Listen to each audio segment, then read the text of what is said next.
Mother Nature has spent the past few days giving us a not so subtle message.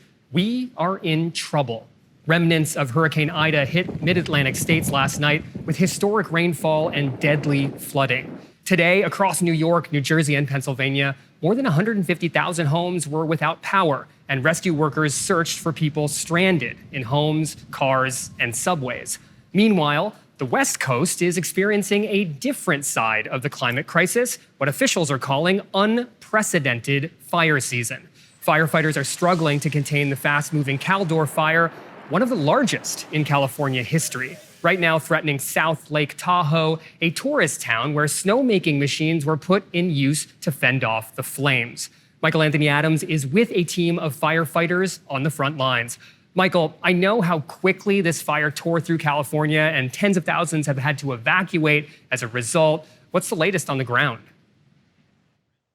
Hey, Krishna. So we're about 10 miles south of South Lake Tahoe in a community called Echo Lake. And this community was completely, as you can see behind me, it's been decimated. But luckily today, the winds have died down in parts of the fire. And that's allowed ground crews and aerial crews to get into some of the more intense areas of this fire and go direct and make sure that that fire doesn't progress any farther towards South Lake Tahoe.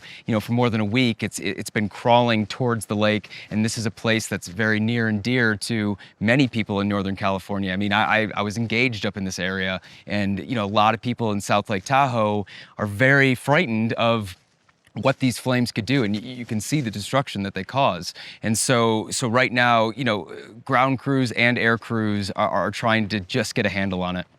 Well, talk to me about those ground crews, because they're first responders and they're dealing with multiple fires that are happening across California. Can you tell me what the next week on the ground is going to look like for first responders and for evacuees?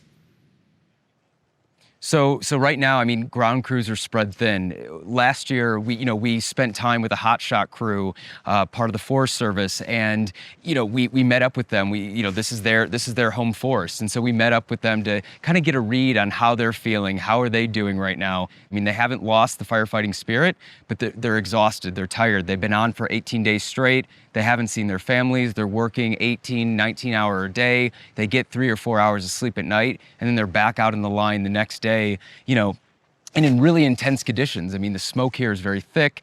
These guys are, humping it up very steep hills and mountains, and it's just rough terrain out here. So over the next week, as these winds kind of subside, these firefighters are really going to try to get a handle on this thing before it spins even further out of control.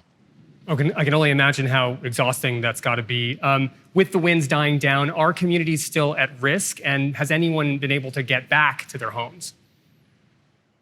So as of right now, over 600 structures have been destroyed. That's homes that have been destroyed, and there's still 32,000 more homes at risk right now.